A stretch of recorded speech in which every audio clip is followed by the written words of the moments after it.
Hi guys, हमनी के finally पुलिया पर बनी जा। पुलिया एकदम डोलत रहल हिया, अभियो डोल रहल बिया। तो बहुत हिलत रहे, मने हमरा तो डरो लागत रहे, एकदम सांस का पाए लागल है हमार, एकदम दिल एकदम थरथराए लागल है। तब हमर मेहरारू मिल गई फाइनली। तो हम अपन मेहरारू जन बिया हमार हमरा बहुत साहस दिलस कि ना पुल हिलता तो का भइल बा, ई गिरी ना पुल। तब हम धीरे धीरे अपन आगे बढ़ रहल बानी। हमार पाहुनो बारन, पाहुन हमार हाथ छोड़ दिलन ह अभी नाव के बाद। बच्चा सबके हाथ पकड़ लेले बानी यहाँ के। हमार छोटकी बहनिया भी अपन ब्लॉग में लागल बिया, अपन बनावत या ब्लॉग, लेकिन एकर ब्लॉग कोई ना देखे,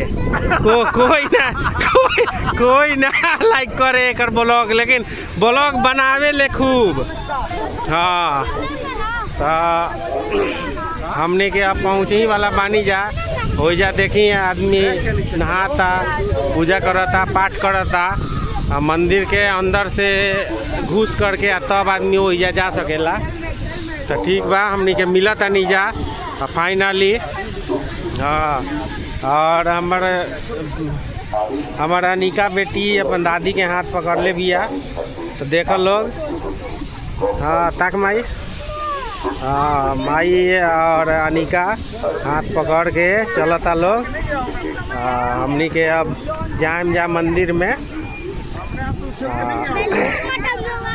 देखा हमार छोटकियो बहन जोन बिया ब्लॉग बनावे में पीछे ना रहेले, ब्लॉग खूब बनावे ले, लेकिन कोई ना देखे एकर ब्लॉग, ठीक नो। देखो रास्ता भर ब्लॉग बनैले बिया, लेकिन कोई ना देखेला एकर ब्लॉग।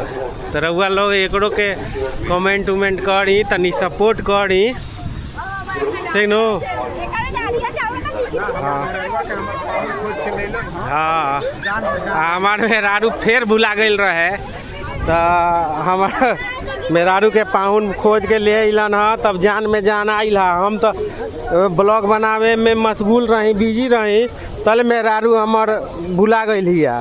तो हमार पाहुन खोज के लैले हैं, तब हमरा जीव में जीव आइल है, ना तो एकदम धक धकात रहे हैं हमार जीव। ठीक बा, तो हमनी के फाइनली पहुँच गई बानी जा। हम आगे का अपडेट देम।